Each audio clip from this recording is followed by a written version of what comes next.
오늘 주시는 말씀은 마태복음 5장 13절부터 16절의 말씀이 되겠습니다. 마태복음 5장 13절부터 16절의 말씀을 제가 봉독하겠습니다.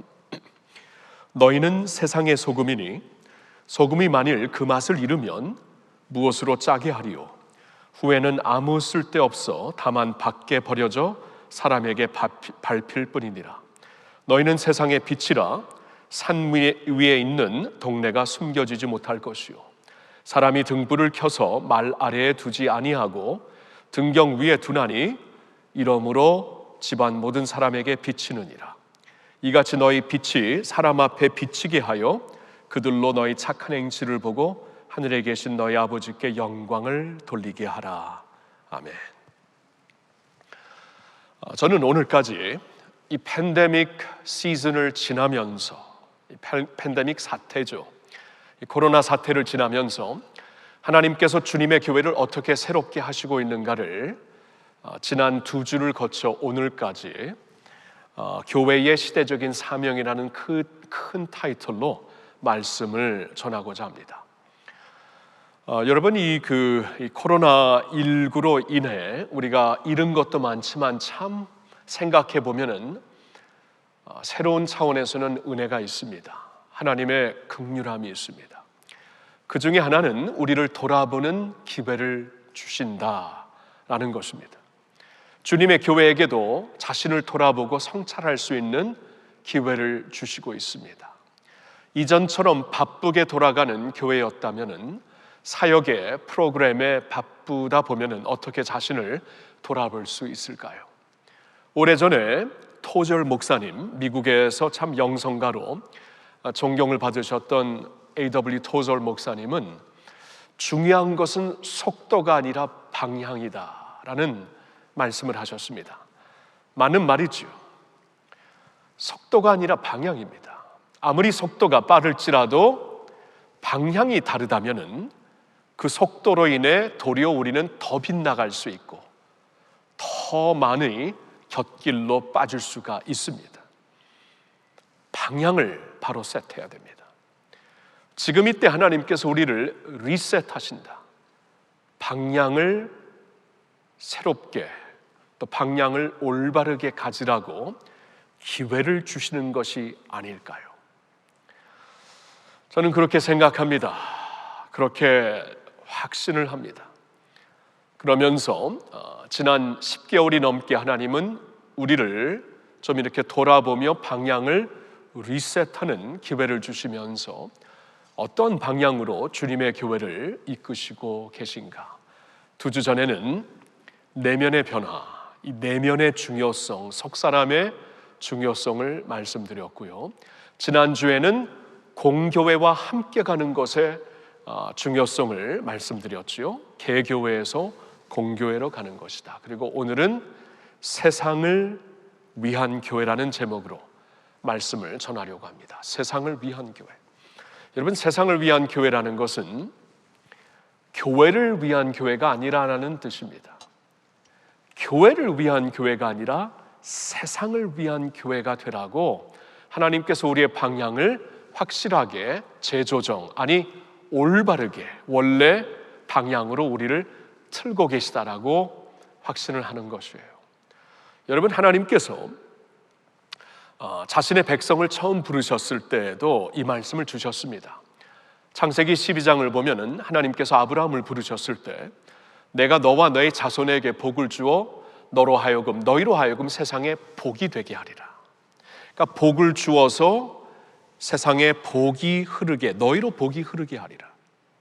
세상으로 흘러가는 복, 세상에 들어가서 주님의 축복을 선포하고 축복이 되는 것, 이것이 하나님이 처음부터 자신의 백성을 부르셨을 때 가지셨던 계획입니다. 근데 어쩌면 우리는 시간을 지나면서 이 세상을 위한 교회, 세상을 위한 공동체보다도 교회를 위한 교회, 공동체를 위한 공동체가 되지 않았는가 하고 생각을 해봐야 됩니다. 구약 성경을 보아도 이스라엘 백성들이 타락을 했을 때, 그리고 종교는 진짜 왕성했지만, 여러분 구약 성경을 보면은 하나님께서 자신의 백성들을 나무라실 때 종교는 굉장히 왕성했습니다. 제사도 참 많이 드렸습니다. 제사장들이 많았고 성전의 활동들은 바쁘게 지나갔습니다. 근데 하나님으로부터는 완전히 떠났던 백성들이었죠. 오죽했으면 하나님이 완전히 리셋하지 아니하면 소망이 없겠구나 하면서 아예 그들을 성전이 있는 예루살렘 유대에서 그냥 옮겨버리시잖아요. 너무나 자신들의 성전, 자신들의 종교와 신앙의 중심이 되었던 예루살렘에서 떠나지 아니하면 도저히 소망이 없어요. 그래서 하나님이 아예 그들을 옮기셔갖고 바벨론이라는, 아수리아라는 세계에 흩으시면서 그들을 리셋하셔서 돌아오게 하시잖아요.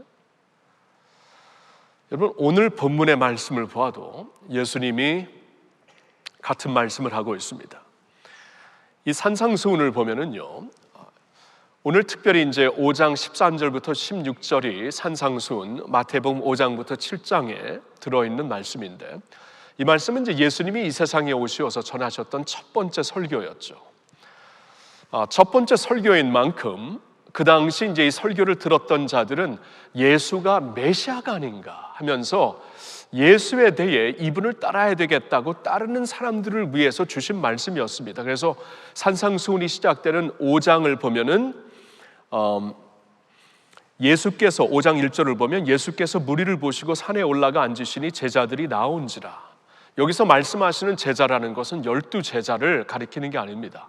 그 당시에 예수님이 아직 12제자들 다 부르셨을 수도 있죠. 근데 12제자만을 위해 주신 말씀이 아니고 무리들을 여기서 말씀하는데, 그들을 제자라고 가리키는 것은 그만큼 예수님을 우리가 기다렸던 메시아가 아닌가, 그분에게 어떠한 소망을 걸고 그분 앞에 나온 사람들이었기 때문에 그들은 예수를 따르고자 하는, 아직 그분이 어떤 분인가를 몰랐지만 그래도 따라야 되겠다라고 다른 사람들이 모였기 때문에 제자들에게 말씀하신 것이다 라고 그 산상수훈이 시작되고 있습니다.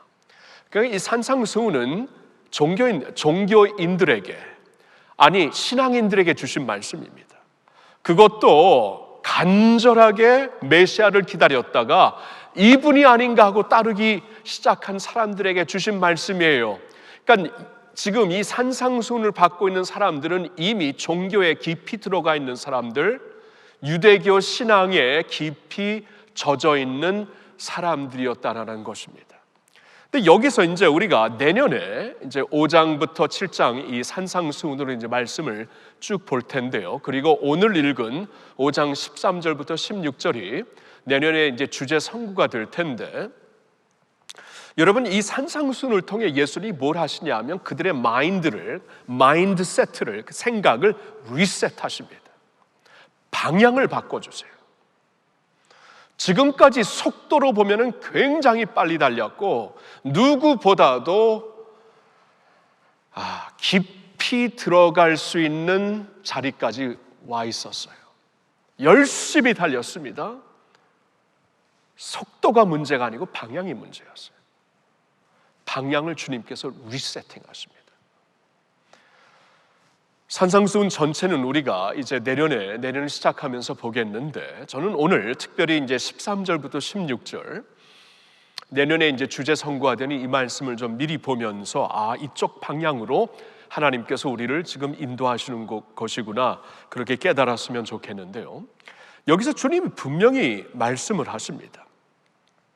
너의 정체성은 이것이다 하고, 너의 정체성. 그러니까 너의 정체성은 그 당시 이제 언어로 말한다면 아브라함의 자손이라는 것이 너의 정체성이라고 생각하지 말아라. 너희가 성민이라는 어떠한 그 의식을 갖고 정체성을 갖지 말아라. 그 정체성 때문에 지금 완전히 빗나간 사람들이 되었다 하면서 정체성을 확 바꿔주십니다. 뭐라고 말씀하시는가? 너희는 세상의 소금이다. 너희는 세상의 빛이다. 아브라함의 자손들이면 아브라함 자손들끼리 모여서 신앙생활을 합니다. 성민이라면 밖에 있는 사람들과 상관없이 우리의 커뮤니티를 형성하고 신앙생활을 합니다. 아니에요. 세상을 위한 소금이다, 세상을 위한 빛이다라고 정체성을 새롭게 세팅해 주시고 있으십니다. 우리에게 적용하자면은 이런 거예요. 교회를 위한 교회, 지금까지는 그렇게 교회를 위한 교회로서 교회를 왕성하게 하고 교회를 부흥케 하고 교회 프로그램을 막 돌리고 교회를 위한 교회로서의 정체성을 하나님께서 과감하게 확실하게 세상을 위한 교회로 바꾸시고 있어요.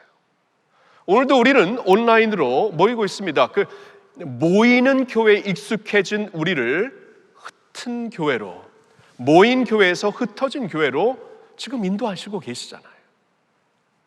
교회는 빌딩이 아닙니다. 교회는 어떤 위치가 아니에요. 교회는 사람입니다. 그러니까 사람이 있는 곳이 교회고, 사람이 있는 곳이 주님의 지성소가 있고, 하나님의 사람이 있는 곳에 하나님의 임재가 있고, 사람이 가는 곳이 하나님의 임재가 있고 지성소가 있는 교회이다. 모인 교회에 익숙해진 우리에게 이제는 흩어진 교회의 중요성을 우리에게 강조해 주시고 있는 것입니다. 너희는 세상의 소금이라 세상의 빛이라. 여러분, 전에는 이 말씀을 우리가 묵상할 때, 저도 그랬고요, 묵상할 때 보통 소금과 빛과 소금이라는 단어에 더 이렇게 초점을 두었습니다. 우리나라에서도 유명한 이 크리스천 잡지 이름도 빛과 소금이 아닙니까? 빛, 소금, 여기에 초점을 두었는데 이번에 이 팬데믹으로 인해 성경을 다시 보기 시작합니다. 그래서 지난번에 이 사도행전도 새로운 눈으로 보았는데요. 근데 이번에도 이 말씀을 다시 보니까 이번에는 더 어디에다 하이라이트가 되냐 하니까 세상이에요. 세상의 소금이다. 세상의 빛이다. 여러분, 세상이 빠진 소금과 빛이면은 완전히 의미가 다릅니다. 소금을 위한 소금. 우리들이 짠맛을 내고 밖에서는 소금이 아니니까 우리들의 소금 세계. 빛. 우리 안의 빛, 이렇게 생각할 수가 있죠. 세상의 소금이다, 세상의 빛이다 하니까 의미가 달라져요. 세상을 위해 뿌려지는 소금, 세상의 어둠을 비춰주는 빛, 이게 우리의 정체성입니다. 소금 자체가 정체성이 아니라, 빛 자체가 정체성이 아니라 세상의 소금이 우리의 정체성이고 세상의 빛이 우리의 정체성이라는 것이에요. 작년 3월달, 2019년 3월달에 3월 1일에, 그러니까 2019년 3.1호는 이제 3.1 운동은 3.1 운동 100주년을 맞이한 때였죠. 3.1절은. 그래서 그때를 맞이해서 국민일보와 국민일보 목회자 포럼이 여론조사 그 기관인 GNCOM 리서치에 의존해서 설문조사를 한 게 있습니다. 이 설문조사에서는 전국에 있는 만 19세 이상의 성도 800명과 담임 목사 및 부목사 200명, 그러니까 총 1000명을 대상으로 조사한 것인데, 공교회의 역할의 중요성을 묻는 조사였습니다. 공교회, 그러니까 지난주에 우리가 보았죠. 공교회로서, 하나된 교회로서 우리가 개교회가 아니라 공교회 하나가 되어서 무엇이 중요한가, 공교회로서의 역할이 어떻게 중요한가, 이 3.1절 운동 100주년을 맞이해서 특별한 리서치가 있었는데 거기에 보니까요, 교회 공교회적 역할의 중요성을 보니까 성도들은 93.6%, 목회자는 100%, 그러니까 압도적으로 절대 다수, 압도적인 숫자죠. 다들 공교회적인 역할이 중요하다라고 이렇게 대답을 했습니다. 자, 그런데 이제 두 번째는 공교회적으로서 우리가 하나가 되어서, 한 교회가 되어서 특별히 어떠한 면에 공교회의 역할이 중요하겠습니까? 조금 짙은 색깔은 이제 그 800명의 평신도인데, 평신도들이 대답한 그 대답의 넘버 원은 36.8%가 무엇을 대답하냐 하면은 사회와의 적극적 소통, 사회 발전을 위한 활동이 공교회로서 우리가 반드시 회복해야 되는 넘버 원 이슈가 된다. 물론 목회자들의 넘버 원에서는 두 번째 나와 있는 그래프에 나와 있는데, 미자립 교회를 지원을 통한 미자립교회 지원을 통한 교회 양극화 해소가 중요합니다라는 것이 목회자들에겐 넘버 원이었는데, 그러나 목회자들 역시 두 번째 대답은 평신도들과 똑같이 사회와의 적극적 소통, 사회 발전을 위한 활동이라고 대답을 한 것입니다. 자, 두 번째 그래프를 한번 보겠는데요.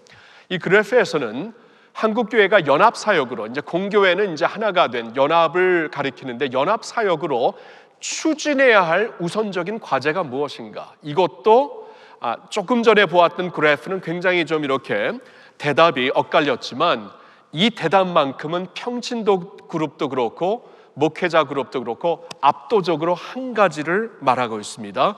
그것이 무엇입니까? 교회의 사회적, 공적 역할이다.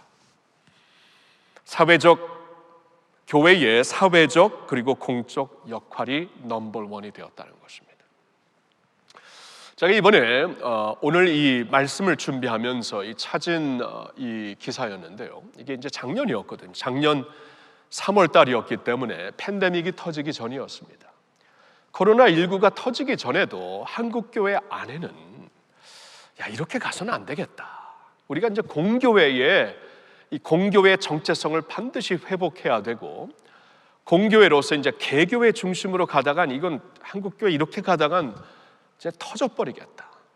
그냥 가라앉겠다. 이 공교회가 중요하다라는 것을 인식하면서, 그럼 공교회가 되어서 무엇이 우리가 어떤 과제를 향해 공교회로서의 역할이 중요한가, 어떠한 그 이슈를 위해 공교회로서 우리가 그 이슈를 다뤄야 되는가 질문을 했을 때 평신도도 그렇고 목회자들도 그렇고 사회적인 사회와 소통하는 것, 사회의 공적 역할이 중요하다라는 것을 대답해주고 있는 것입니다.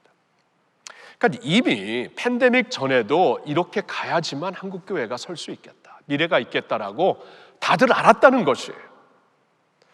근데 어쩌면 아는데도 불구하고 바꿀 수가 없어요. 이미 그냥 스피드가 붙어가지고 막 가고 있는 이 트럭과 같은 교회가 갑자기 브레이크를 밟는다고 이게 스톱되지 않습니다. 계속 가고 있어요. 바쁘게, 속도 때문에. 그러니까 하나님은 어쩌면 하나님의 섭리 가운데 모든 것을 스탑시킨 것입니다. 교회를 비롯하여서 이렇게 가지 말고 좀 새롭게 봐라. 속도보다 방향이 중요하다. 어떤 방향인가? 원래부터 갖고 있었던 그 마음. 그렇죠? 우리 한국교회가 또 세계교회도 마찬가지일 거예요. 원래부터 하나님께서 주신 그 마음으로 돌아서라. 하나님께서 아브라함을 부르셨을 때부터 주신 그 하나님의 방향으로 돌아서라. 예수님이 이게 너의 새로운 정체성이다라고 말씀하시는 이 방향으로 돌아서라라고 말씀을 해주시는 것이라고 봅니다. 여러분, 예수님 시대에 자칭 순결파라고 말하는 에세인 유대 공동체가 있었습니다. 에세인이라는. 근데 이 에세인 유대 공동체는요, 타락한 세상과 우리는 좀 따로 어떻게 공동체를 세워갖고 따로 살고 싶다. 세상이 너무 타락했다. 심지어는 유대교도 너무 타락했다. 그 역사의 책을 보면은 이 에세인 커뮤니티의 리더들은 소위 바리새인들도 타락했다고. 그러니까 유대교에서는 바리새인들 그러면은 율법의 기준에 모델이었거든요. 근데 바리새인들도 저 정도면 타락한 것이다 하면서 완전히 순결파를 강조하면서 따로 가서 공동체를 세운 에세인 커뮤니티가 있습니다. 근데 그들이 어디서 공동체를 세웠냐면 사해 옆에. 여러분, 이스라엘 성지순례를 해보신 분들은 알겠지만 사해의 그 중심은 완전히 죽어있는 광야입니다. 아무도 살 수 있는 곳이 아닌데 그 속으로 들어갔어요. 그만큼 사회와 구별되어서 살려고 했던 사람들입니다. 이제 그렇게 몇 세대 살다가 역사에서 이제 사라진 사람들인데요. 그런데 이제 그런 식으로 사해 옆에서 자신들의 공동체를 세워갖고 살았던 사람들이기 때문에 세월이 지나면서 그들에게 붙여진 별명이 있었습니다. 그게 뭐냐면 사해 공동체. 문자 그대로 푼다면 죽은 물 공동체. 사해 바다 옆에 있었던 공동체였기 때문에 사해 공동체라는 이름이 주어졌지만 Dead Sea Community라고, 사해 죽은 물 커뮤니티라고 불려졌던 그들의 이름이 우리에게 주는 교훈이 있어요. 왜 물이 죽습니까? 흐르지 않으니까 죽죠. 왜 사해가 됩니까? 흐르지 않으니까 소금기가 생기면서 주위도 못 살고 자신도 못 살고 다 죽는 것이죠. 여러분, 우리가 거룩을 추구하면서 하나님 앞에 거룩성을 위해서 기도하고 사는 것 정말 중요합니다. 근데 그것이 사회, 세상과 완전히 동떨어져 산다고 그게 거룩이 아니에요.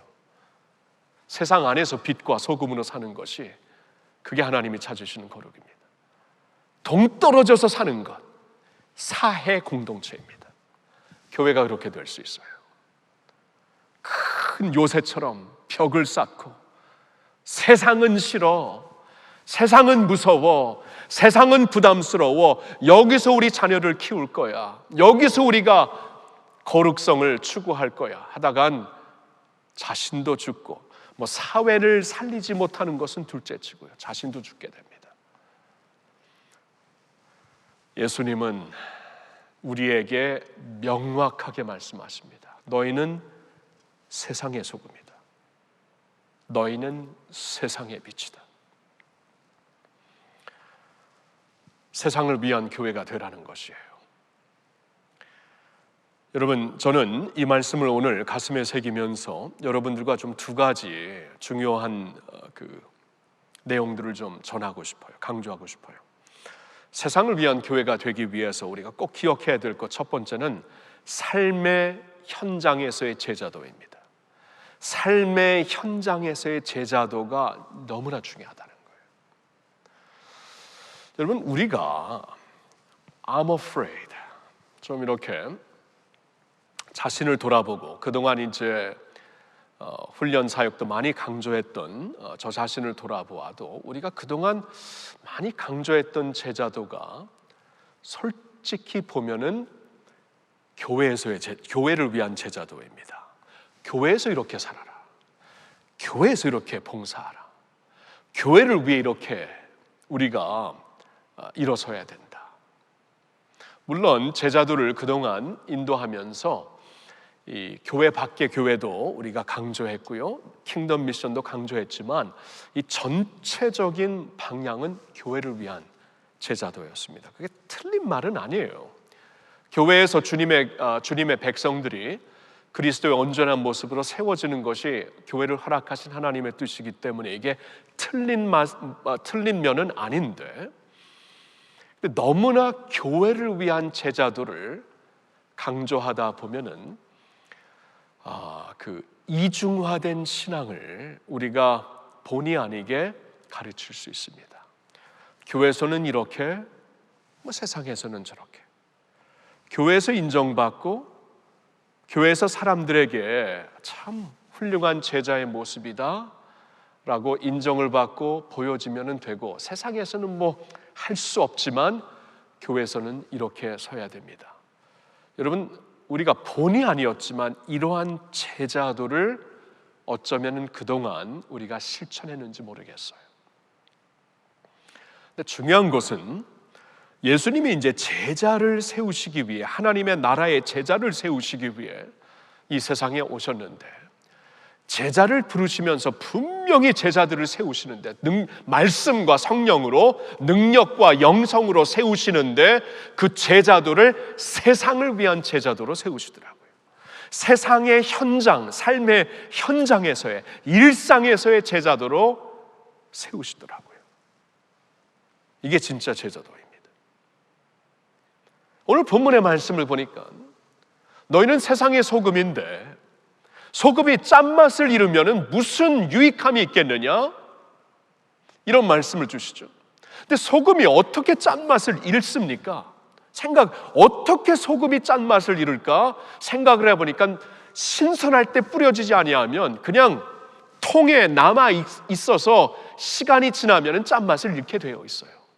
처음부터 짠맛이 없는 소금이 없습니다. 시간이 많이 지나면서 둔해지면서 소금통에서 흘러나오지 않으니까 짠맛을 잃은 것이죠. 그러니까 예수님께서 소금이 진짜 소금이 왜 어떻게 소금인가? 짠맛을 내는 소금이 뭔가? 신선할 때 뿌려지는 게 소금입니다. 짠맛을 내는 소금입니다. 소금통에서 흘러나오라는 것이죠.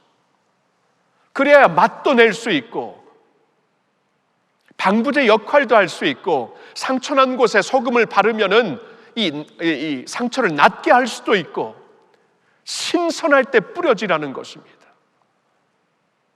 제자도가 그런 것이에요. 세상에 신선한 소금으로 뿌려지는 것이에요. 빛에 대해서는 뭐라고 말씀하시는가요? 빛에 대해서는 불을 켜 말 아래 두면 무슨 소용이 있겠냐고 말씀을 하십니다. 빛을 켜가지고 등불 켜갖고 말 안에 이제 바가지 같은 거지 이것을 그냥 씌워버리면은 그 안에서는 더 밝겠죠. 씌워진 곳에서는 더 밝고 더 뜨겁다 하겠죠. 근데 그게 무슨 소용이 있어요? 자신들을 위해 뜨거워지고 자신들을 위해 밝히고 여기 밝구나. 아무런 소용이 없다. 등잔 위에 놓아라. 그래서 어두움을 비추게 하여라. 세상에 그 빛이 흘러나가야 된다. 그 말씀입니다.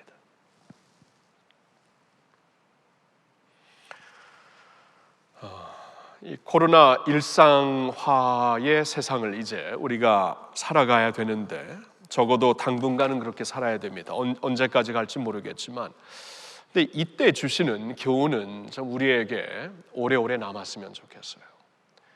이 코로나 일상생활을 하면서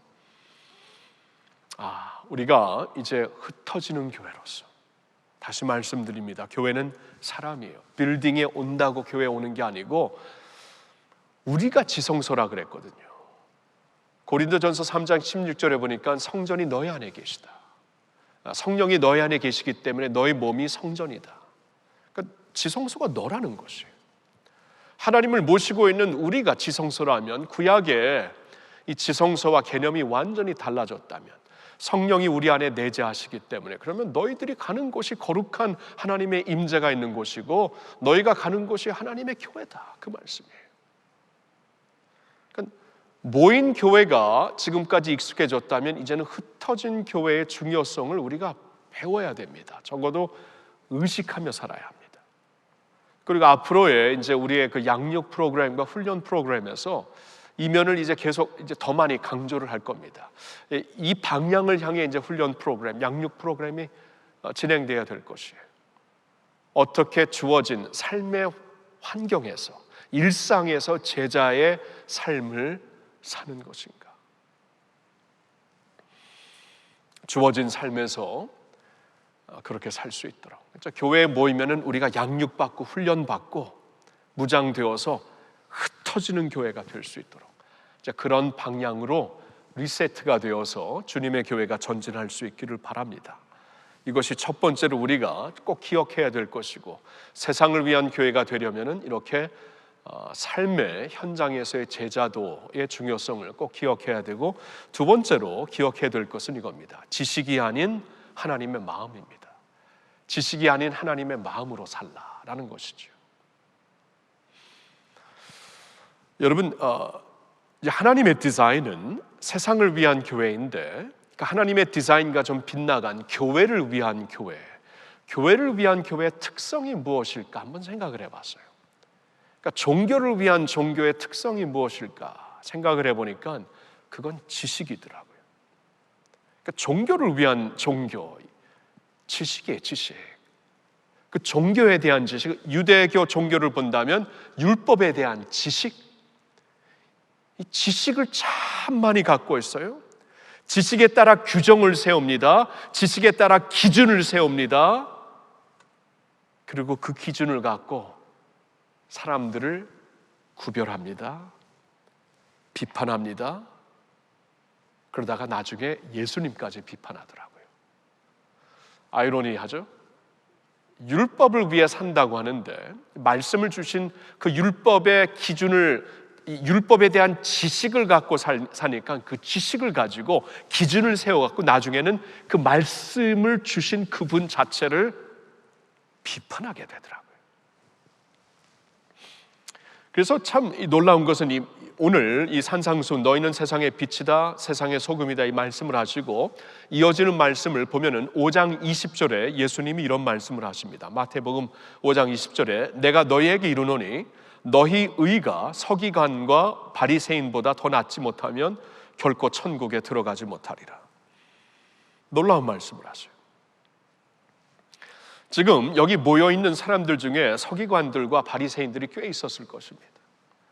그리고 바리새인들을 어쩌면은 그 신앙의 기준으로 보고 있는 사람들이 모여 있었을 것입니다. 주님께서는 너무나 충격적인 말씀을 하는 거예요. 너희들의 신앙이, 너희들의 믿음이 이 서기관들과 바리새인보다 낫지 못하면 천국에 못 간다. 아니, 하나님의 사람으로 인정받느냐 안 받느냐가 천국도 못 들어간다. 굉장히 충격적인 말씀을 하시죠. 그러니까 이 바리새인들과 서기관들을 보면은 어떻게 보면은 이 그 종교를 위한 종교의 정점이라고 볼 수 있습니다. 오늘날로 말하면 교회를 위한 교회의 정점이라고 볼 수 있어요. 열심히 교회를 위한 교회를 세우고 열심히 갖고 있는 지식을 가지고 많은 규정과 기준을 세워가지고 이렇게 살아야 하나님께 인정받지, 너희도 이렇게 살아야 되지, 사회도 이러한 눈으로 기준으로 보기 시작하니까 자꾸 가르게 됩니다. 구별하게 돼요. 편을 가르게 돼요. 편을 가르니까 나중에는 비판하고 심판하게 됩니다. 그러면서 예수님까지 심판해요. 그런데 예수님이 자신을 그런 식으로 비판하는 그 바리새인들에게 주신 말씀이 마태복음을 쭉 보면 나와요. 이제 9장 13절에도 나오고 12장 7절에도 나오고, 예수님이 무슨 말씀을 하시냐 하면은 하나님께서 구하는 것이 제사가 아니라 긍휼한 마음이다. 자비한 마음, 자비이다. 긍휼의 마음이다. 이 말씀을 주시고 있어요. 그러니까 예수님 보면서 이제 종교인들이 봤을 때 자신들의 기준으로 보니까 이건 아니거든요. 죄인들과 함께 식사하시고 죄인들 집에 그냥 초청받아 들어가 앉아 계시고 이게 뭐야? 어떻게 거룩하신 랍비가 저럴 수가 있어? 그리고 안식일도 안 지키세요. 안식일 날 막 제자들이 너무나 허겁지겁하니까 그냥 그 밭에서 이삭을 주워 갖고 먹게 하는 그런 예수님. 아니 어떻게 유대교의 기둥과 같은 안식 제도를 저렇게 막 그냥 어기는 분이냐? 어떻게 저런 분이 메시아냐? 어떻게 저런 분이 랍비냐 하면서 완전히 주님을 매도합니다. 이게 아이러니예요. 이게 아이러니. 그러니까 종교를 위한 종교인들이 되니까 나중에는 그 종교의 주가 되시는 예수님까지 배척해 버리더라고요. 우리에게 주는 굉장한 교훈이 있습니다. 그러니까 중요한 것이 이제 교회를 위한 교회도 그렇게 될 수 있다는 겁니다. 그러니까 세상을 위한 교회가 되지 않으면 이렇게 될 수밖에 없어요. 왜냐하면 지식이 강조가 되니까. 그래서 이제 중요한 것은 세상을 위한 교회가 되기 위해서는 우리가 지식이 아니라 하나님의 마음을 가져야 돼요. 하나님이 구하는 것은 제사가 아니다. 이제 호세아 6장 6절을 예수님께서 인용하신 것이거든요. 호세아 6장 6절에 제사, 하나님이 찾으시는 건 제사라는 것은 그 당시의 종교입니다. 종교의 중심이고 기준의 중심이고 강조점의 중심입니다. 그러니까 하나님이 찾는 것은 더 많은 종교가 아니라, 더 많은 지식이 아니라 하나님의 자비, 하나님의 긍휼, 하나님의 사랑, 하나님의 마음이라는 것이에요. 그러니까 그 마음이 있어야 세상을 위한 교회가 되는 거예요. 그 마음이 없이 또 세상을 향해 가면 세상에 가서 세상을 못 살립니다. 소금과 빛 못 됩니다. 세상을 도리어 더 아프게 할 수 있고 저주할 수 있고 그렇게 될 수 있어요. 우리가 하나님의 마음을 갖고 가야 하는 것입니다. 이러한 하나님의 마음을 갖고 세상으로 가면은 어떠한 모습이 실천되냐면 섬김, 서비스가 실천이 됩니다. 서비스가. 왜냐하면 예수님을 보니까 알 수가 있어요. 예수님이 뭐라 그러시죠? 인자가 온 것은 섬김을 받으려 온 것이 아니라 도리어 섬기려 하고 자기 목숨을 많은 사람들의 대속물로 내어주기 위함이라. 주기 위해서 온 것이라. 섬김을 받으러 온 것이 아니라 섬기려고 왔다. 그러니까 하나님의 마음을 갖고 세상에 오신 예수님을 보니까 서비스예요, 서비스. 섬김이에요, 섬김. 그러니까 주님의 교회가 진정 주님의 그 원하시는 바대로 세상을 위한 교회가 되기 위해서는 세상을 서빙할 수 있는 그런 교회가 돼야 돼요. 지난 수요일 아침에도 성남 지역 목사님들과 같이 만나서 우리가 이제 이 자가격리가 거리두기가 격상이 되면서 이제 교회에 또 모이지 못하게 되었잖아요. 하여튼 뭐 계속 모이고 있는데 이번 주가 그랬기 때문에 더 우리가 진지하게 또 다시 모여서 기도하고 주님의 마음을 품고 이제 그 마음을 모으면서 이때 우리가 좀 사회에 주님의 마음으로 감동을 줄 수 있는 서비스를 해보자, 이렇게 마음을 모았습니다. 참 너무나 감사해요. 굉장히 성숙한 목사님들이고 이분들하고 뭐 누가 나서서 우리가 뭐 리더가 될게 조직도 하나도 없고 그냥 이때 주님을 사랑하는 마음, 교회를 사랑하는 마음으로 모여갖고 이 팬데믹 가운데 교회가 함께 우리가 따로 가면은 또 교인들마다 그 믹스 메시지가 될 수 있기 때문에 혼동스러운 메시지가 될 수 있기 때문에 같이 가는 쪽으로 가자 하면서 지금까지 같이 왔거든요. 그래서 이번에도 우리가 서비스를 해서, 왜냐하면 더 이상 이 세상은 돈으로 감동을 받지 않는다. 이 돈 기부 같은 건 사실 정부가 더 많이 해요. 정부가 이제 그런 기부가 점점 많아지고 있잖아요. 그리고 이제 기업들이 훨씬 더 많이 합니다. 그래서 교회가 뭐 이렇게 뭐 돈을 한다고 거기서 감동을 받는 게 아니라 이 감동은 우리가 이때 남들이 하지 못하는 서비스를 하자. 그래서 특별히 이 크리스마스를, 이 성탄이라는 우리의 너무나 이 크리스천들에겐 너무나 중요한 날이 아닙니까? 이 성탄절을 기점으로 해서 이 부활절까지 이제 계속 이 팬데믹이 정점으로 흐르고 있는 이때에 우리가 뭔가 좀 하자. 교회가, 주님의 교회가 뭐가 할 수 있을까? 사회를 섬길 수 있는 마음을 모으다가 헌혈을 하자. 우리는 지금 피가, 사실 우리 교회가 40주년이 되면서 40주년 행사 중에 하나가 헌혈 행사였거든요. 왜냐하면 우리 자신만을 위한 행사로 끝나지 말고 좀 이 사회를 섬기자 하면서 우리가 헌혈을 준비했다가 4월달 부활절 때 하려고 했는데 3월달에 이 코로나19가 터지면서 이게 그때는 이 정신이 없었죠. 적십자, 한마음 혈액 그 운동 본부에서도 뭐 어떻게 할 수가 없어갖고 할래다가 우리가 접었는데요. 근데 이렇게 이제 계속 이 코로나19 사태가 길어지면서 헌혈을 안 하는 거예요. 뭐 너무나 위험하고 위생적으로 위험할 수도 있고 이 꺼리끼는 거예요. 그러면서 지금 막 거의 바닥이 났다고 적십자 또 한마음 그 헌혈센터 같은 기관에서 이런 보고를 하고 있습니다. 그럼 이때 이 팬데믹이 더 이제 힘들어지고 이게 세 번째 이 파도로 더 힘들어지는 이때에 교회가 일을 하면 어떨까?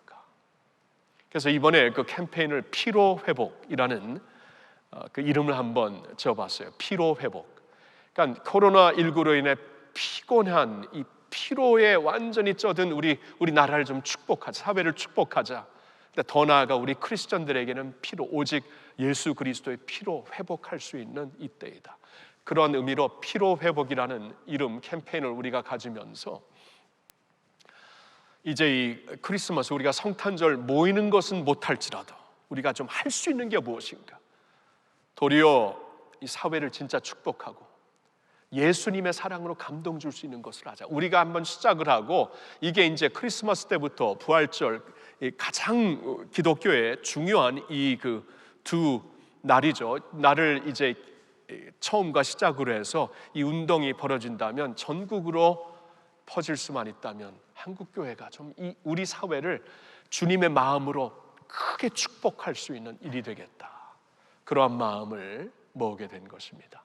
물론 이 일이 되려면은 이제 한국 적십자 기관과 또 한마음 혈액 기관과 같은 곳과 이제 잘 준비를 해야 되겠죠. 준비를 해야 되고 좀 위생면에서, 그리고 혹시나 이제 확진자가 이런 일 때문에 생긴다고 할지라도 정부와 함께 확실한 보호막을 치고 좋은 일 하다가 이런 일이 된 것이니까 그런 일이 있어도 매스컴으로 때리지 않고 이것을 보호할 수 있는, 이것을 철저하게 한 다음에 한번 이러한 캠페인을 하자, 그런 마음을 모아보았습니다.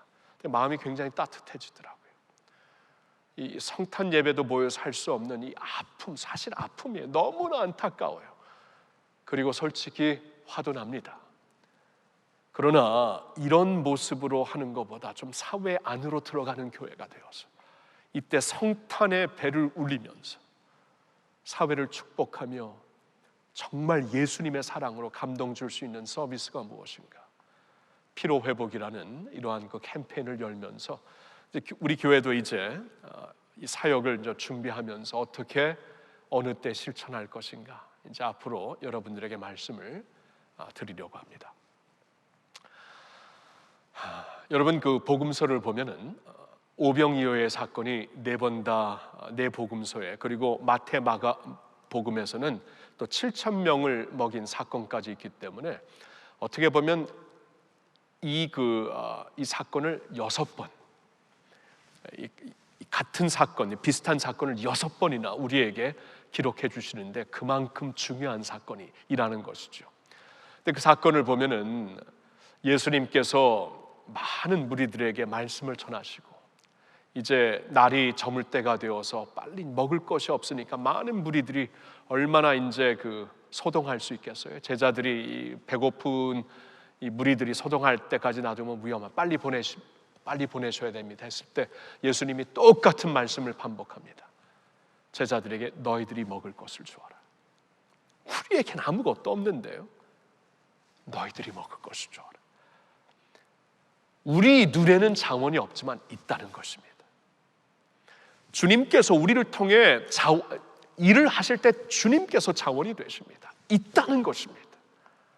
마음만 있으면 됩니다. 어려울 때, 힘들 때에 주님의 교회가 하나님의 마음을 가지고 세상을 위한 교회로서 우리가 하나님의 마음을 갖고 예수 그리스도의 영광을 위하여 일어날 때 우리가 부족해서, 자원이 부족해서 하나님이 일 못하시는 적 없습니다. 마음이 부족해서 뿐입니다. 그러한 마음으로 새롭게 일어나 세상을 축복하고 이 세상에 하나님의 영광을 드러내는 그러한 주님의 교회가 될 수 있기를 예수님의 이름으로 축원합니다. 아멘. 기도하겠습니다.